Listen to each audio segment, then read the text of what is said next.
재미와 감동이 있는 만남. 감동과 재미가 있는 만남. 오늘이 만나쇼.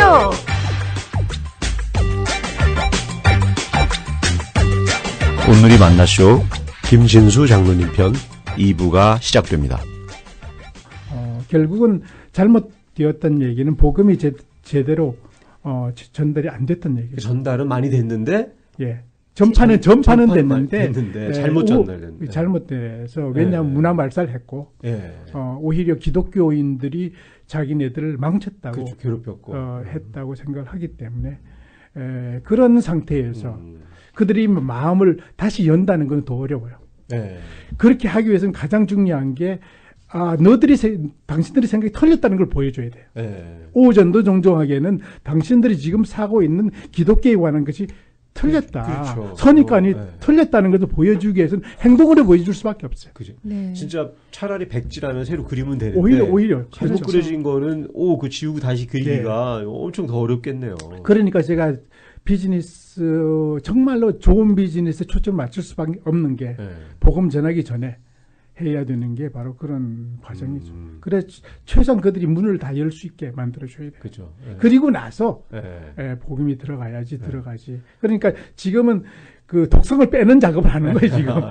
네. 일단 마음의 문을 열어야 그다음에 되니까. 뭐가 넣든 뭐가 되니까. 그래서 이제 처음에 그 송이버섯 사업을 시작을 하셨는데요. 생각지도 못한 문제가 생기셨다고요. 예. 제가 컴퓨터 소프트웨어를 하던 사람이에요.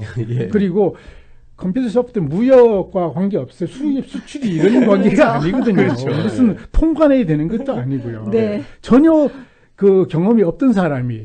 그냥 비즈니스 했다는 이유로. 미국과 캐나다니까 나는 다 되는 줄 알았어요. 그런데 딱 가가지고 처음에 물건 딱 보는데 통관이 걸리더라고요. 통관을 해야 되는 거예요. 그래서 통관할 시간이 걸리니까 송이는요 시간이 걸리면 안 돼요. 상하죠. 상하죠. 한 일주일 넘어서 통보가 왔는데요. 썩어서 배달 못하는데 폐기 처분한다고. 어떡해요. 배달조차도 안 됐어요. 제법 많은 최소한 내가 봤을 때 한 2,000브로치를 보냈던 것 같은데 그게 그냥 버려진 거잖아요. 날아간 거네요. 그러니까 이게 통관을 해야 되구나. 통관한 줄도 몰라고 시작했던 거예요. 비즈니스 생각하셨을 법한 일인데 예측 가능할 아니, 수 있었을 것 같은데. 그런 게 있었다면 내가 시작도 안 했을 거예요. 모르고 시작하니까 시작했는 거고. 근데 그 다음에는 프로세스가 필요하구나 해가지고 그 다음에 또 붙였어요. 그러니까 캐나다에서 미국으로. 그런데 이번에는 금요일 날 도착한 거예요. 빨리 도착했네요. 아니요, 금요일 날 도착했는데 토요일 주말에 배달이 안 된 거예요. 미국에 도착이 금요일이니까 배달이 안 되니까 월요일 배달이 됐어요. 한 반 썩었더라고요. 두 번째. 그러면 송이철 딱 끝나버려요. 1년 더 기다려야 되는 그런 상황이 오는 거예요. 낙심하셨겠어요. 완전히 진짜 하나님 팽개에 침을 당함. 그런 기분. 불렀을 때는 언제고. 부르셔서 시작하셨는데. 그런데 왜 일어나. 그럼 긱섬에서 그런 송이를 다 사가지고 판매망을 찾아서 이제 팔아주는 거잖아요. 그럼 이게 자꾸 팔려야 더 사줄 수 있을 텐데. 그럼 이 사주는 회사는 이제 그 회사가 긱섬이잖아요. 그는 장로님 혼자 그럼 100% 주주이신 거예요? 아까 그 추장님도 아니요. 있다고 하셨는데. 저는 아까도 말씀드렸지만 그 원주민 회사를 만들어줘야 되니까. 그런데 저는 이건 일반 회사예요. 그리고 이게 자선단체도 아니에요. 그러다 보니까 결국은 오너십은 리스크를 얼마나 많이 가지고 있냐에 따라가 오너십이 결정되거든요. 제가 투자 다 하고 20만 불 처음에 투자하고 해서 제가 지분 80% 갖고 현지인들이 또 나눠주고. 서포트가 필요하니까 두 명에게 10%씩 무료로 주고 그렇게 해서 일을 시작을 했죠. 사실. 근데 그 첫 번째 사업을 그렇게 완전히 망했다고 해야 되는 거잖아요. 어떻게 해결하셨어요? 이거 하지 말까? 이런 생각 안 해보셨어요? 1년 기다려야 되니까. 그러다가 일단 시작을 해놨으니까 그리고 포기할 수 없었던 게 내가 원주민 일한다 떠벌리고 다녔거든. 그러니까 가만히 있을 수 없는 거야 이게. 가만히 있을 수 없는 홈에 몰려 있는 거 이게. 그래서 이제 그렇다 1년 기다릴 수는 없고 봄철이 왔는데 보니까 고사리 네. 네. 그는 있길래 그래서 고사리 시작한 거예요. 고사리도 뭐 생각했던 게 아니라 이렇게 보니까 고사리가 있어서. 그 전에 어느 정도 생각했지만은 처음에 시작할 때 고사리 때문에 시작한 건 전혀 아니었죠. 예. 근데 할 일이 없으니까. 그렇죠. 예. 그래서 고사리를 시작했어요. 예. 그리고 고사리를 하다 보니까요. 정말 제대로 하려면 장소가 필요한 거예요. 건조하는 게 장소가 많이 사서 말려야 되니까. 예, 말려야 되니까. 그래서 제가 집을 사고 현지에서 집을 사고 그 다음에 건조시설을 갖췄어요. 건조시설을 갖추고 나니까 그 다음에 그 건조시설이 또 송이도 말리고 차가버섯도 말리고 다른 걸 할 수 있는 계기가 계속 만들어지죠. 일단 뭔가 투자해서 시설이 생기니까 뭐 그렇죠. 새로운 비즈니스가 생기시는 거네요. 그러니까 처음에 했던 건 전혀 일어나지 않았는데 다른 것들이 계속 일어나더라고요. 그래도 고사리는 송이보다는 더 좀 말리면 언제든지 팔아도 되잖아요. 그렇죠. 그렇죠. 그래서 나는 복잡하게 생각을 안 해요. 저는 머리가 간단해서 그래서 제가 바둑을 잘 못 두거든요. 매수를 앞을 봐야 되는데 그게 안 보이는 거예요, 저는. 근데 아무튼 그 송이버섯이 처음에 생각지 못한 문제 때문에 힘들 수도 있었는데 그것 때문에 사업의 지경이 넓어지신 거네요. 그럼요. 고사리와 차가버섯으로. 그렇죠. 예. 그 지금 이제 꽤 되셨잖아요. 연수가 되셨는데 요즘은 그러면 그 자체의 비즈니스로는 뭐 이렇게 수입이나 이런 운영이 괜찮으신 건가요? 저는 비즈니스맨입니다. 그러니까 계속 루즈하는 거를 저는 그렇죠. 그렇게 유지될 수가 없으니까. 그래서 뱀의 가장 중요한 게 그 지속성이에요. 지속성. 그러다 보니까 처음엔 뭐 실수를 계속하니까 돈을 잃어버릴 수밖에 없어요. 4년 지나서 흑자로 돌아섰고요. 그리고 제대로 봉급은 못 받지만 흑자로 돌아섰고 지금은 매출액이 한 15% 정도는 흑자예요. 그러니까 그동안 빌렸던 돈 내한테 빌렸지만은 이제 갚기 시작을 하고 서서히 갚기 시작하니까 현재로서는 매출액도 뭐 한 25만 불에서 30만 불 되니까 그리고 동네에도 한 10,000불 정도 도네이션도 하고 그 지역에 하고 처음부터 저는 회사 설립할 때 이익금이 20%는 선교, 10% 교육에 쓴다고 명시했기 때문에 가능한 그렇게 하려고 노력을 하고 있죠. 그래도 이제 정말 지역사회에 도움을 줄 수 있는 어떤 자립형 회사로 이제 좀 자리를 잡으신 거네요. 그러니까 제가 여유가 생기는 거예요. 계속 돈이 들어가게 되면 아무래도 힘든데 이제는 일단 내 주머니 돈이 더 이상 들어가지 않으니까. 그러니까 일하는 것도 좀 릴렉스를 하고 또 재밌지 않나 그런 생각을 해요. 그리고 거기 직원들도 뽑고 이렇게 하실 수 있는 좀 상황은 달라요. 그래서 저는 직원을 그게 저희 비즈니스는 그 시즈널 비즈니스이기 때문에 계속 갈 수 있는 게 아니에요. 그렇게 처음에 그렇게 진짜. 가다 보면 회사 망해요. 맞아요. 고정비가 나가니까 저는 회사가 사람이 필요할 때만 써요. 그것도 하루 단위로. 일당제로 써가지고 일당 뭐 시간제로 해가지고 반나절 1인 반나절만 하고 돌려보내요. 또 말리고 뭐 이런 일들은 또 계속 있는 건 아니니까. 그래서 저는 고정 비용은 거의 없고요. 다 변동 비율로 비용으로. 그래도 사람 뽑고 하기에는 원주민들이니까 쉬워요. 얼마든지 인력은 있고요. 와가지고 계속 놀고 계신 분들이 많으니까. 실업률이 한 7-80% 될 거예요. 그러면 그분들이 일 안 하고도 이렇게 정부 보조비로 그냥 생활은 되니까. 생활을 하니까. 그런데 그 중에는 일하고 싶어하는 사람이 분명히 있고요. 그러겠죠. 일자리가 없어서 그렇지. 네, 그럼 여기서 잠시 김진수 장로님을 이모저모 아기자기 파헤쳐 보는 시간을 갖겠습니다. 이름하여 네모네모 퀴즈. 네, 저희가 드리는 질문 중에 네모네모에 해당되는 답변을 3초 내로 해주시면 됩니다. 역시 너무 깊이 생각하지 마시고요. 그냥 떠오르는 대로 대답해 주시면 됩니다. 자, 시작하겠습니다. 첫 번째 질문인데요. 선교지에서 내가 제일 자주 해먹는 음식은 네모네모다. 된장찌개. 선교지에서 아내가 제일 아쉬울 때는 네모네모일 때다. 아쉬울 때가 없다. 예. 이 답변 다시 한번 기회를 드려도 수정하지 않으시겠습니까? 다음 질문입니다. 나는 네모네모한 신앙인으로 기억되고 싶다. 선한 영향을 행사하는 책 선전을 해야 되니까. 그렇죠. 예, 선한 영향력 또 나왔습니다. 네. 나는 집에 가면 네모네모 할 때가 제일 행복하다. 썩이요? 없는 건 아니시죠? 이때는 아내를 보는 게 제일 행복하다. 예. 생존을 위해서 제가. 예, 억지로 나왔습니다. 마지막 질문입니다. 내가 가장 좋아하는 노래는 네모네모다. 야곱의 축복. 야곱의 축복. 너무 유명한 그 축복송인데요. 왜 이 노래를 좋아하시게 되셨어요? 특히 원주민들에게 정말 축복이 넘치기를 기다리는 마음으로. 진짜 그런 메시지가 전해지겠네요. 그럼 장로님 첫 번째 질문이 성교지에서 내가 제일 자주 해먹는 음식은 된장찌개다고 하셨는데 그 된장찌개 뭐 그 원주민들도 그 냄새가 좀 좋아하시나요? 우리 특히 우리 추장은 다 잘 먹어요. 김치를 비롯해서 물론 내가 먹으니까 쉽게 하고 두 끼 세 끼 먹어도 질리지 않고요. 같이 드셔도요. 그거 맛을 알기가 쉽지 않을 텐데요. 아니요. 원주민도 그렇지만 내 같은 경우는 제가 예를 들어 카레 라이스를 했으니까 한 이틀 계속 먹으니까 질리더라고. 근데 된장찌개는 질리질 않아요. 장로님의 된장찌개의 비결은 뭐예요? 거기에다가 마른 송이를 지금 홍보하시는 거예요, 송이버섯? 된장찌개에 송이도 넣어가지고. 그렇죠. 원래 버섯 들어가죠. 고급 음식인데 송이는 되게 비싼 건데. 막 좋은 걸로 넣으세요? 아니면 남는 걸로 넣으세요? 나쁜 거.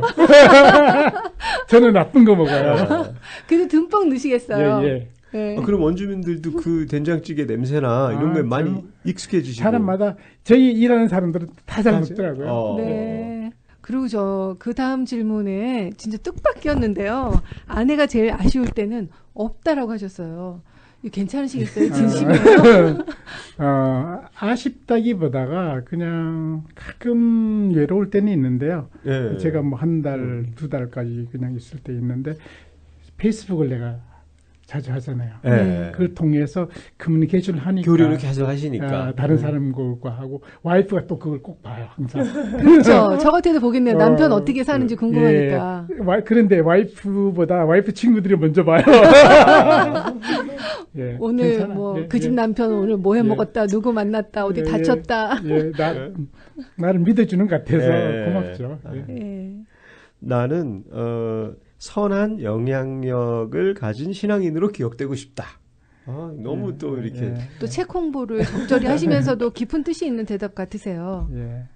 현대 사회가 그걸 더 요구하지 않을까 생각을 해요. 왜 기독교는 자꾸 떠나는지 기독교의 이중성 때문에 그러지 않을까. 그래서 결국 인테그리티가 중요한데요.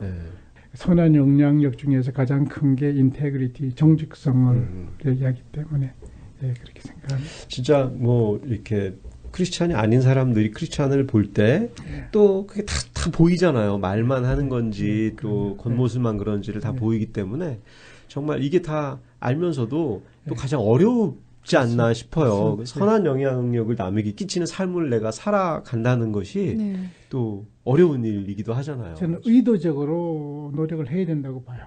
그냥 자연적으로 생기는 건 아니고요, 사실은.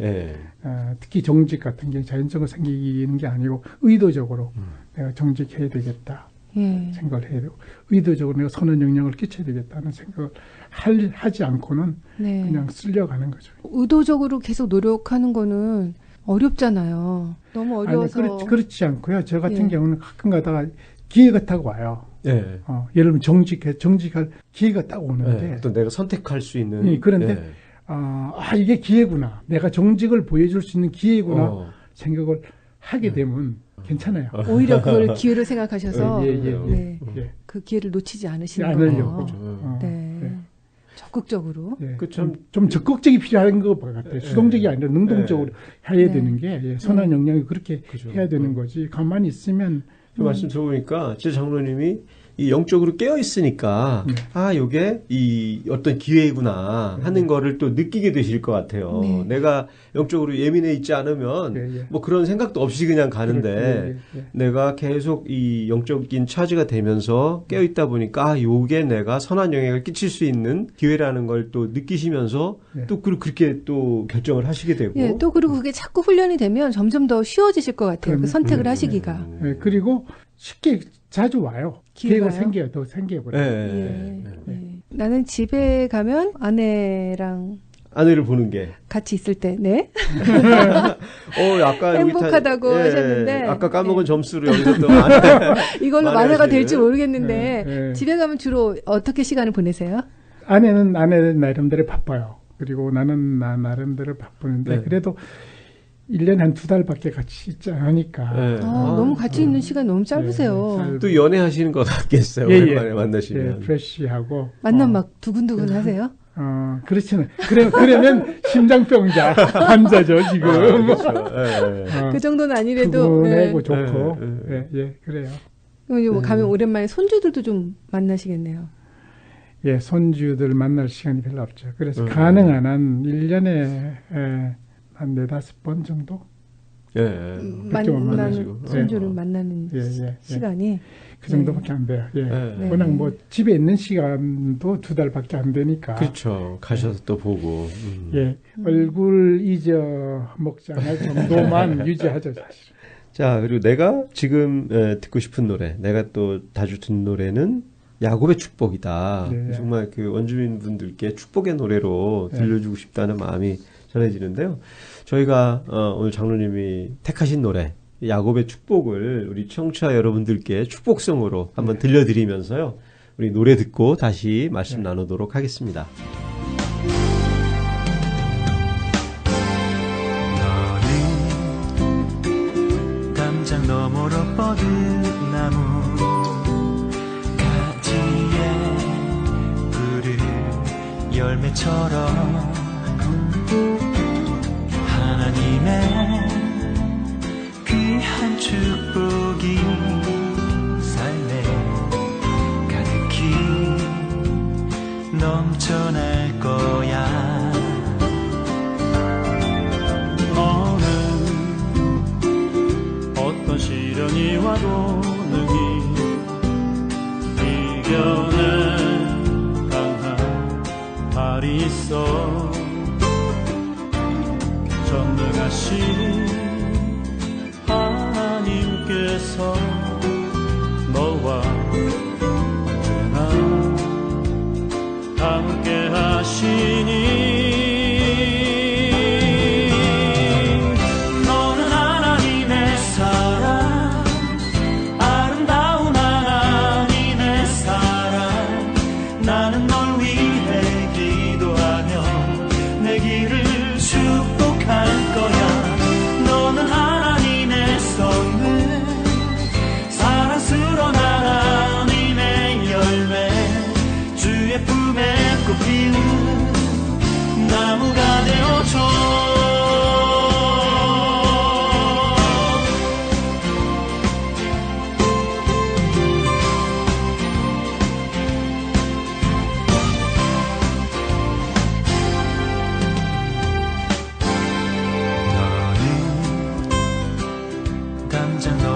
뻗은 나무 가지에 푸른 열매처럼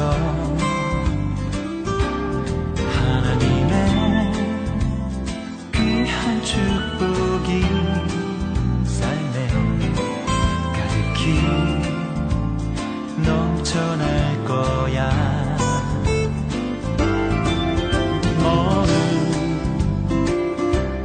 시련이 와도 능히 이겨낼 강한 발이 있어.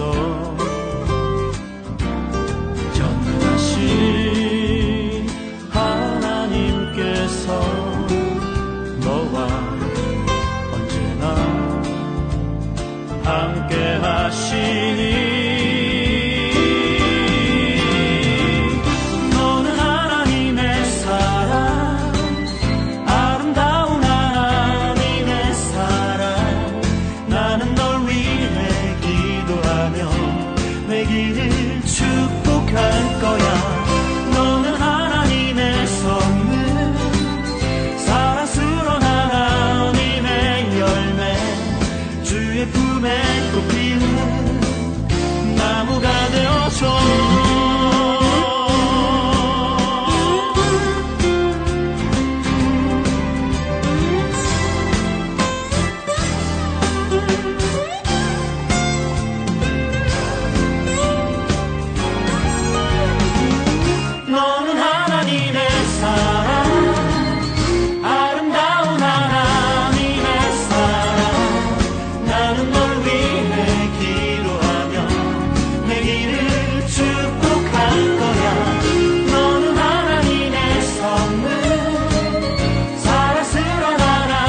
네, 우리 선교 얘기를 또 나눠보면서요. 그 전하는 것이 선교라고 생각을 했는데 사는 것이 선교라고 다시 생각하게 되셨다고 하셨는데, 그러니까 그 선한 영향력하고도 좀 매치가 되는 것 같고요. 현재의 선교가 너무 전하는데 치중돼 있는 것 같아요. 그렇죠. 그러다 보니까 치중하다 보니까 결과도 이제 메저링도 그렇게 그렇죠. 하잖아요. 네, 얼마나 전했는지, 몇 명을 전했고 교회 후원하는 사람도 그것을 메저링을 하려고 그러고 그렇죠. 교회를 세웠는지 몇 명이 전도됐는지 그러다 보니까 선교사들이 제가 봤을 때는 행복하잖아요. 네. 많은 사람들이. 제가 평신도로 선교사들을 계속 만나보니까 최근에 만나보니까 행복이 하지 않다.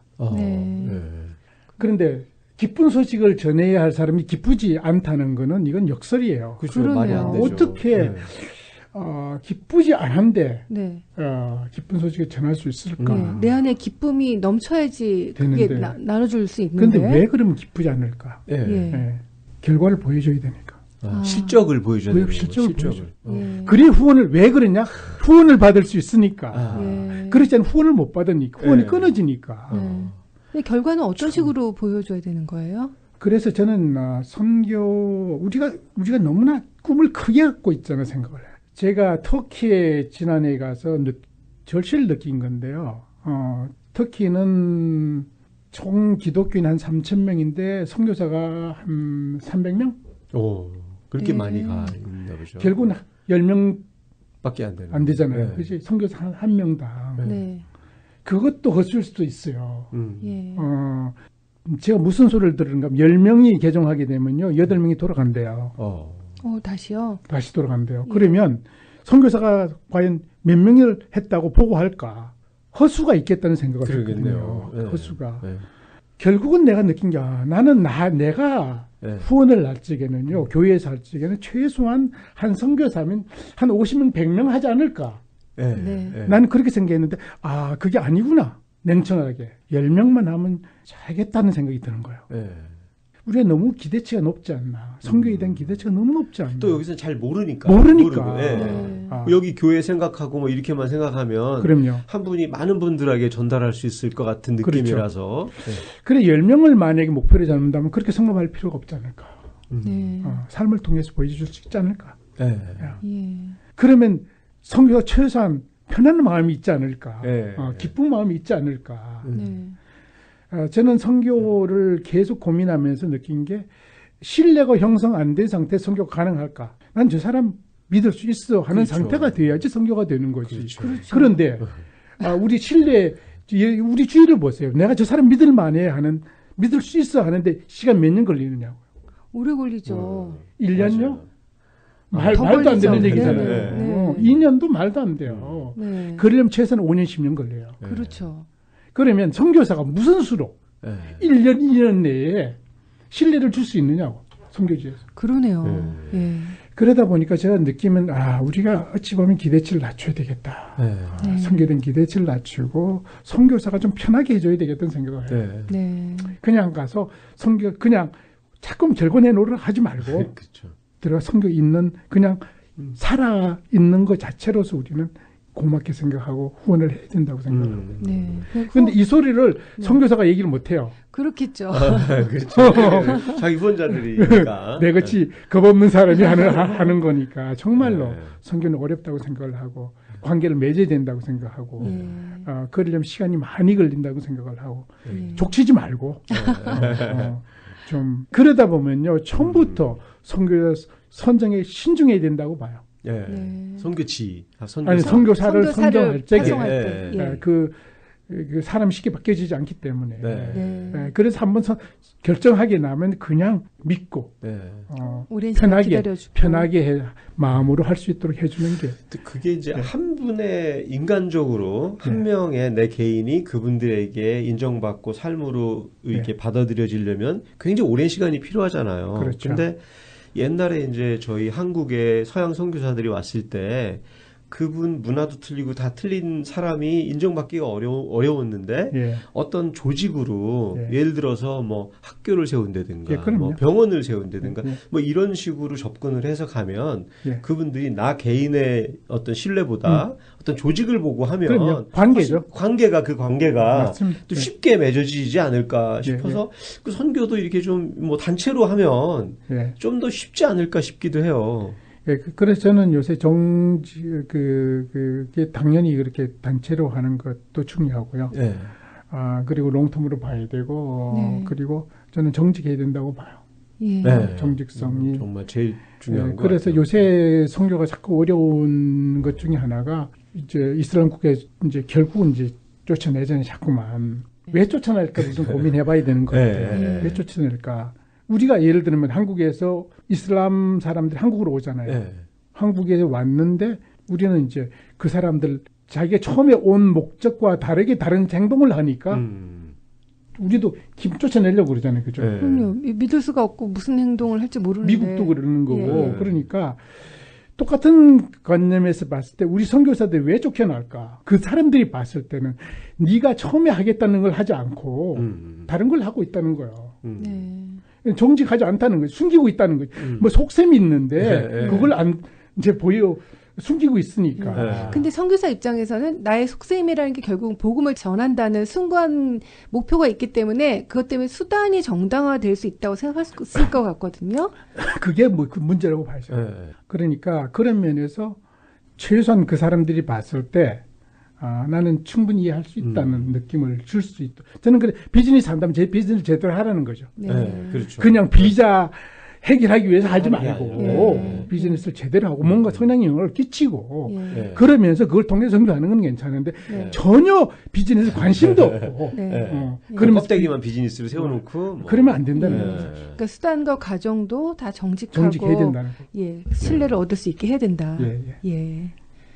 그 같은 맥락에서 그래서 비즈니스 선교의 전제 조건이 선교적 삶이라고 하셨는데 그렇게 그 안에 들어가서 관계를 맺으면서 정말 정직한 삶을 살아내고 그것을 나누고 하는 이런 총체적인 그런 과정들을 그분들이 다 볼 거 아니에요. 그렇죠. 요새는 선교가 전에는 교회 개척 선교만 선교라고 생각했던 것 같아요. 우리는. 거기 가서 교회를 만들고 교회에 가서 회심시키고 맞아요. 세례 주고 하는 것만 이제 선교라고 봤는데 총체적인 입장의 선교는 그것만이 선교가 아니라고 봐요. 네. 그러니까 더 선교의 폭을 넓혀야 되고 그러다 보니까 이제 전문 지식을 가지고 있는 사람들이 가서 자꾸 선교사 모자를 쓰려고 해요. 그러니까 내 같은 경우는 그렇게 안 해도 되는데 왜? 그러니까 선교라는 개념 자체가 교회 개척 선교만 선교라고 생각하다 보니까 이제 그걸 좀 확장해 주게 되면 가서 그냥 자기가 내가 잘할 수 있는 거, 내가 좋아하는 것 하게 되면 그거 자체가 선교라고 생각한다면 그러니까 내가 좋아하는 것을 그 땅에서 하면서 같이 살아가는 거. 같이 살면서 그렇죠. 내 삶으로 보여주는 거. 그거면 지금 우리 같은 평범한 사람도 이 땅에서 그러면 선교사적 삶을 살 수 있는 거네요? 그렇죠. 그러니까 그 비즈니스 선교 누가 비즈니스 선교를 한다면 선교적인 삶부터 훈련을 해야 된다고 보는 거죠. 직장에서 삶 터전에서 가정에서까지 보여주면서 그걸 통해서 그 갑자기 나오는 건 아니니까. 습관이거든요, 이거. 삶이라는 건 습관인데. 그러니까 이제 장로님은 정말 저 멀리 뭐 원주민들 툭 떨어진 데 가서 그런 걸 하시지만 여기 LA에도 이렇게 뭐 작게 자기 비즈니스를 하시는 분들이 많이 계시잖아요. 그럼요. 크리스찬 중에. 그리고 그분들도 정말 선교적인 삶을 여기서 살면 그렇죠. 주변에 신앙이 없는 분들한테 선한 영향력으로 예를 들면 수 있는 거네요. 스페닉 그 직원들이 우리 공장에 있다 그러면 그러면 아니 그 사람들이 제대로 해주지 않고 원주민의 동네에 가가지고 원주민 제대로 해줄 수 있다는 거는 그거는 거짓이에요. 보통 그런 일들이 많이 일어나거든요. 그러니까요. 그래서 정말로 그 어떤 그 비즈니스 선교 이런 것을 생각한다면 그래서 저는 이제 그 성경을 살아가는 거 그것이 중요하다고 생각을 하고 있고 예를 들면 이런 거 있잖아요. 이삭 남기기 같은 거 있잖아요. 그죠? 이삭을 다 남기지 말고 성경에 항상 그런 얘기 있잖아요. 우리는, 그때는 농경사회였으니까 그렇게 하지만 지금은 그것도 아닌데 어떻게 이삭을 남기나. 저는 그걸 고민해야 된다고 봐요. 현재 삶에서. 이삭 남기는 게 도대체 뭘까? 최근 예를 들면 이런 거예요. 저 같은 경우는. 저는 일을 좋아하기 때문에 일을 다 할 수 있어요. 그런데 뉴저지에 있으면서 내가 이걸 하게 되면 그쪽에서도 그거 때문에 생활 영위하는 사람들 있잖아요. 그것을 뺏어가구나. 하는 생각을 들면서 이것은 내가 하지 않고 이 형제들한테 하도록 기회를 주는 게 그들이 할 일도 좀 남겨주는 게 좋겠다. 내가 다 하고 싶은데 실제로 나는 너무너무 재미있고 다 하고 싶은데 좀 남겨주는 그들을 위해서 이삭을 남겨주는 거예요. 좋겠다는 생각을 했어요. 그래서 이 겨울에 우리는 눈치잖아요. 그거 그냥 내가 다칠 수 있는데 내가 다치고 싶은데 그냥 남겨주는 게 오히려 좋겠다. 그런 마음이 중요하다고 봐요. 장로님 같이 일을 좋아하시는 분께는 이거 좀 나눠주는 것도 결단이 필요하시겠어요. 결단이 필요하죠. 그것도 이제 그게 결국 좀 어떤 배려, 힘이고 그런 거죠. 그걸 통해서 선교적인 삶을 보여주는. 그러니까 이삭 남기라는 건요 이런 거예요. 자존감을 살려주는 거예요. 도와주는데 자존감을 살려주는 거예요. 어떤 때는 잘못 도와주고 사람을 잃는 경우도 생기잖아요. 그렇죠. 그게 좀 지혜가 필요할 것 그런데 또 같아요. 나눠주는 사람의 입장에서는 효율성이 그렇게 많지는 않아요. 그렇죠. 이삭 자체를 주는데 그런데 줍는 사람들 입장에서 또한 그는 괜찮고. 그러니까 그거 부자들이 그거 주워가지고 돈 얼마 안 되잖아요. 그런데 정말로 하루를 영위하는 사람한테 그게 크거든요.